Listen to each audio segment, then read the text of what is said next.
Hey guys, welcome back to the channel. Today's video is going to be a little bit different from my normal routine of showing you how to install modifications to your various vehicles and motorcycles and whatnot. I am going to go over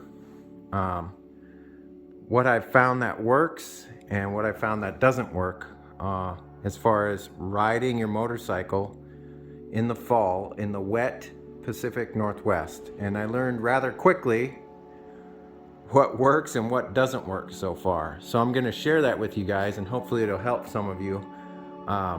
As always, you guys always ask. I don't know why people ask in the comment section unless they're skipping through the video. Links are always in the description. So any of the stuff that I show you here, I'm going to attempt to leave a link for it if I can find it. The majority of the stuff is on Amazon because that's where I got it. But some of the stuff is just hit or miss, and you have to kind of find it on your own. So with that being said, let's get started, and we'll go over some of the things that I like and some of the things that I don't like.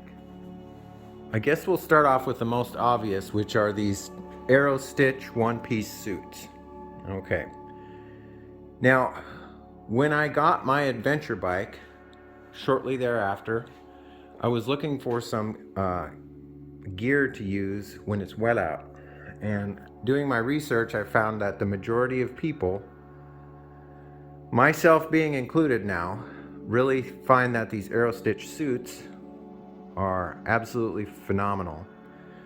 Now, I came across this one on a whim on Facebook Marketplace for 375 bucks.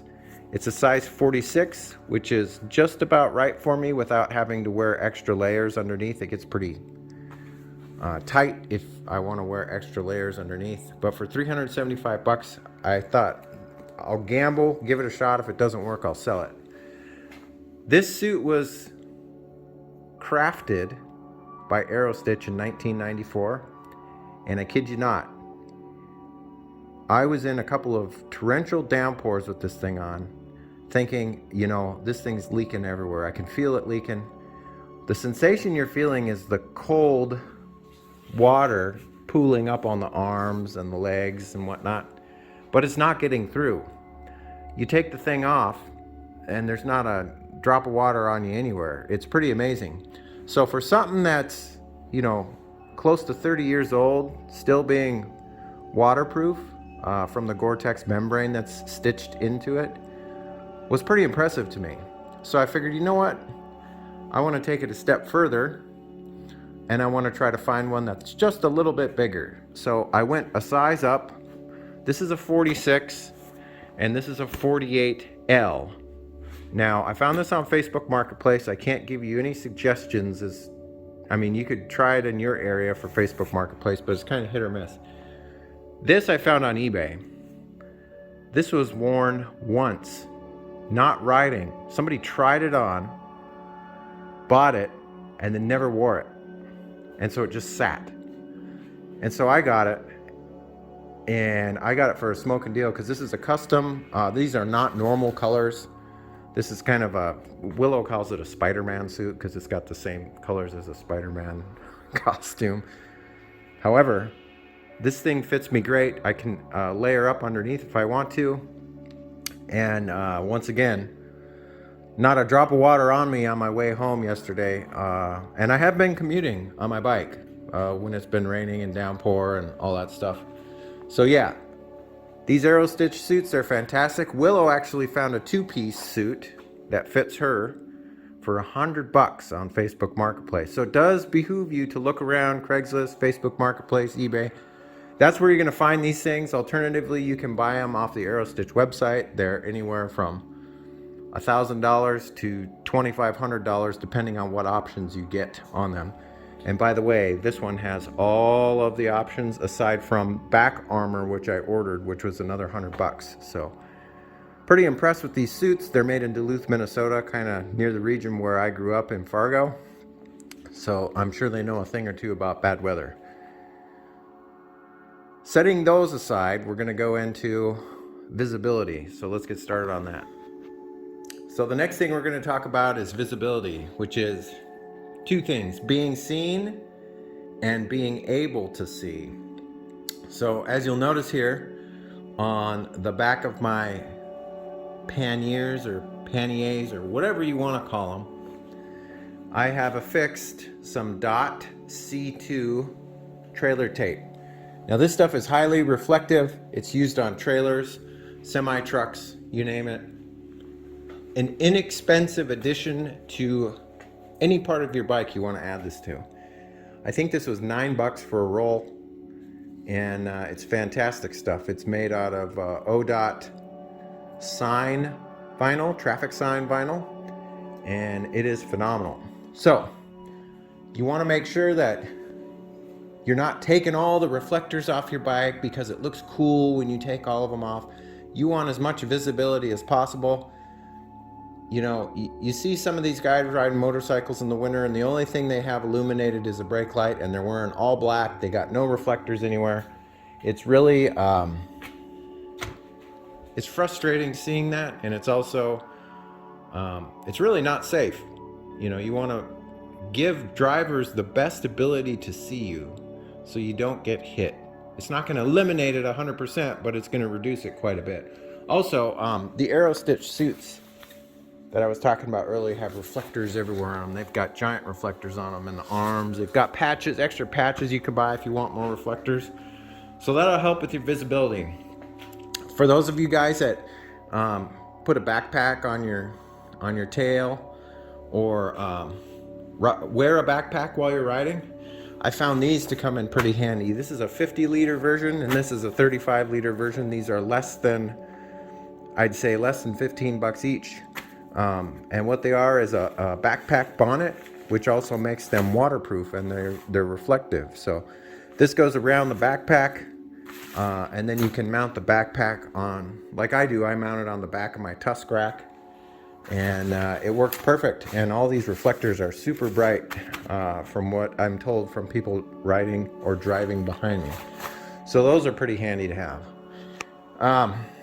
If you don't have a brake-free one of these guys, I highly recommend getting one. The owner, or one of the owners, Alex, and I have been collaborating on some of the higher end helmets that have a lot of fairings and stuff on them. Actually, the mount that comes with them does not work. It won't fit. It doesn't sit far enough back. So I've came up with a temporary solution that I'm going to share with you guys here. It's very simple. It's a couple of tie wraps and two, what we call in my trade, sticky backs. So they're cable tie mounts. So as a temporary solution, the cable tie mounts will work to get this brake-free unit mounted on any helmet. Doesn't matter what's on the back of it. You got those cable tie mounts, you can mount that brake-free on it. Doesn't matter. Simple, quick, easy solution. I was using Sugru, but it takes forever to dry, sometimes 48 hours. This is an LS2 Explorer helmet, by the way, if you're wondering. It's the carbon version. And I have another LS2 helmet that's also a carbon version that I used a Sugru mount on. I can show it to you here. Which works fine if it's thin, but once you start getting really thick, you're gonna run into problems. Because I had one on the Explorer helmet and it failed. This one hasn't failed yet, so we're gonna keep rocking that one. And that's with the factory mounts that they sell you. So yeah.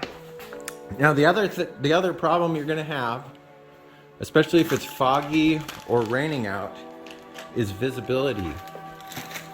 Visibility issues are big. If you can't see where you're going or see what's going on around you, you're gonna have quite a few problems. Now, there's quite a few solutions to this. I'm gonna share you my trial and errors and my successes as far as those products go. Now, I ride in the morning in the dark down a road that has no lights on it. So you have to rely on the bike's lights and your ability to be seen and to see. One of the things I found that works really well for anti-fogging purposes only is a pin lock. If you have a clear pin lock in there, it's great. You won't have fogging issues at all. You don't have to flip your visor up every so often to clear your visor from fog. That's a great unit. As far as keeping the water off of your visor so you can see and the headlights of oncoming cars don't blind you, I've tried a bunch of different stuff. I haven't tried everything, but I will share with you what I've tried. Rain-X works great at 60 miles per hour or greater. There is a plastic version, which is a little bit different from the glass treatment. Works pretty good. I use the Rain-X glass cleaner to clean the helmet off after a ride normally. I've tried the invisible glass clean and repel with the rain repellent. It's about the same as the Rain-X water repellent. I've also coated my entire helmet with the ceramic Turtle Wax Solutions, Hybrid Solutions coatings. Those work great for keeping the water flying off your helmet. But once again, we want to focus on keeping your vision clear. And what I've found so far that's the best is this visor proof stuff. I was totally amazed at how well this stuff worked. And it's very simple to apply. You basically clean your visor off with a glass cleaner, and then you spray a couple squirts of this on there, and then you just rub it in with a towel, like an old t-shirt, and it works phenomenally well. If you're going at least 30 miles per hour and you turn your head just slightly to the left or right, all of the water goes shearing off of it. So that is extremely helpful. One of the other tips that I've got for night riding is yellow lens. So as you can see here, I have a pair of safety glasses with the yellow lens. I searched and searched and searched and searched for a replacement lens for this particular helmet that's yellow, and I did not find one that they made.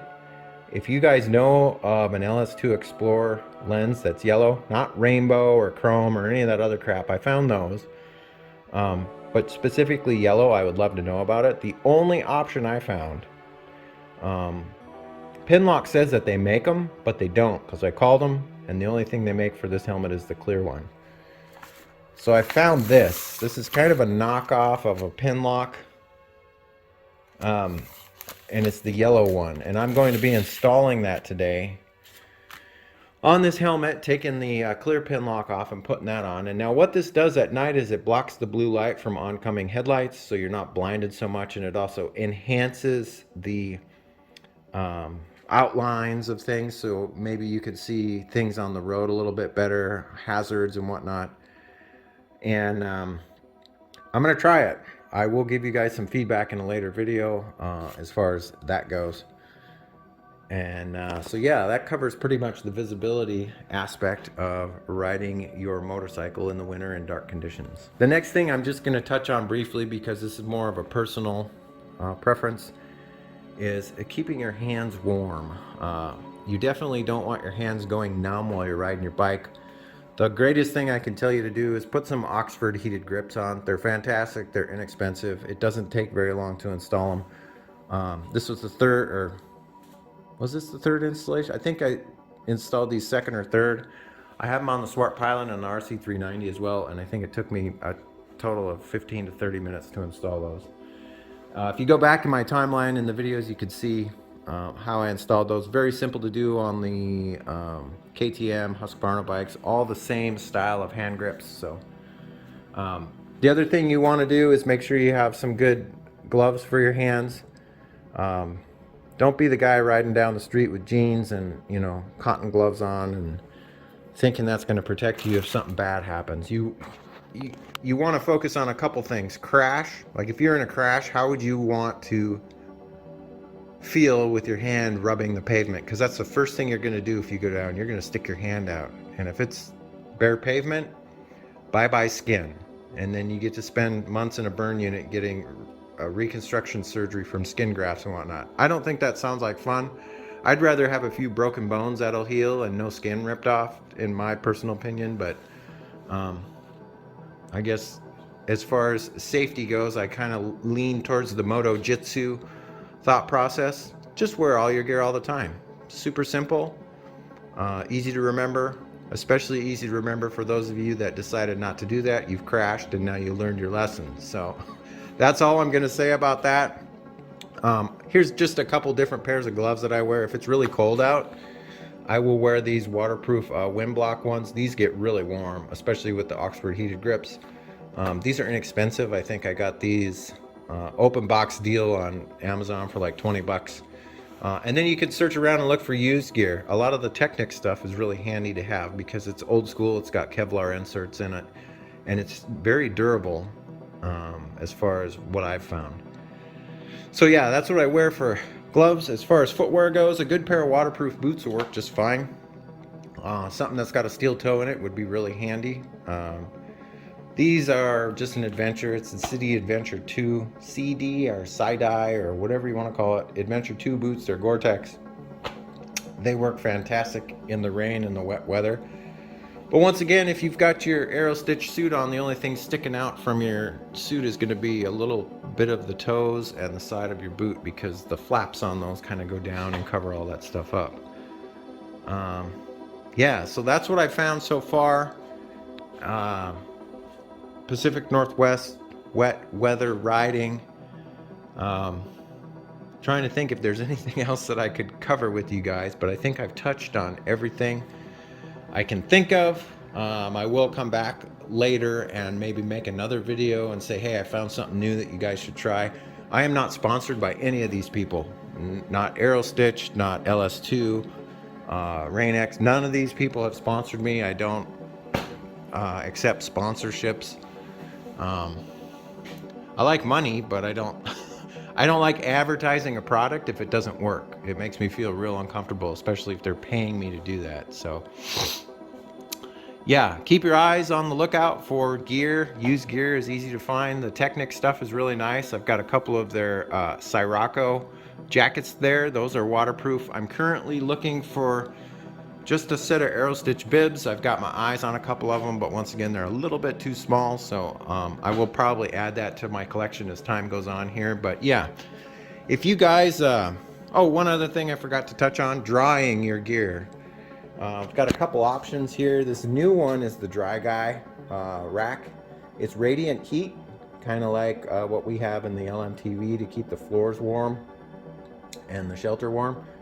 But it's just basically, it's a coolant loop or an electronic radiant loop that goes through these wands that come up, and you can put your boots and gloves on there, and it only uses total, I think 30 watts is what it's rated at. Very little power usage. Also got this old school Max Dry 60. Worked great as well. There's no fans or anything in it. It does, you know, you do have to leave them on there overnight, but they work fantastic. Like I said earlier in the video, I will leave links in the description for everything I've mentioned here. And but other than that, I hope you guys are staying safe, taking care of each other. Like, subscribe, share if you found this useful. And I can't wait to see you guys again on the next video. Take care. I'll catch you next time. See you later. Bye-bye.